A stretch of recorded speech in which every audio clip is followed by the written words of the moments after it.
நம்மளை மேனிப்புலேட் பண்ணுறவங்க ஒரு ஸ்ட்ரேஞ்சராக இருந்தால் அவங்கக்கிட்ட இருந்து ஈஸியாக விலகிடலாம்.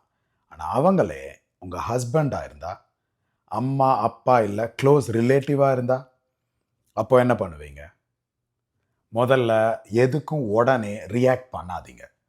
ஏன்னா மேனிப்புலேட்டர்ஸ்க்கு உங்கள் எமோஷ்னல் ரியாக்ஷன் தான் ஃபியூவல்.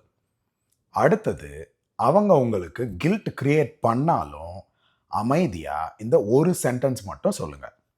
நான் யோசிச்சுட்டு சொல்கிறேன். இது ஒரு பவர்ஃபுல்லான சென்டென்ஸ். ஏன் தெரியுமா? மேனிப்புலேட்டர்ஸ் அவங்க டேர்ம்ஸில், அவங்க டைமிங்கில் உங்களை டெசிஷன் எடுக்க வைப்பாங்க.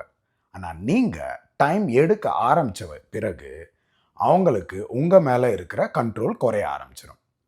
ஒரு விஷயம் நல்ல ஞாபகத்தில் வச்சுக்கோங்க. உங்கள் மன அமைதியை கெடுக்கிற யாருக்கும் உங்கள் முடிவை தீர்மானிக்கிற உரிமை கிடையாது. உங்கள் மேனிப்புலேட்டர் கிட்ட நீங்கள் இந்த சென்டென்ஸை யூஸ் பண்ண போகிறீங்க அப்படின்னா, யூஸ் அப்படின்னு கமெண்ட் பண்ணுங்கள். எமோஷ்னல் ப்ரெஷர் ஃபேஸ் பண்ணுற ஒருத்தருக்கு இந்த ரீலை கண்டிப்பாக ஷேர் பண்ணுங்கள். I'll see you soon.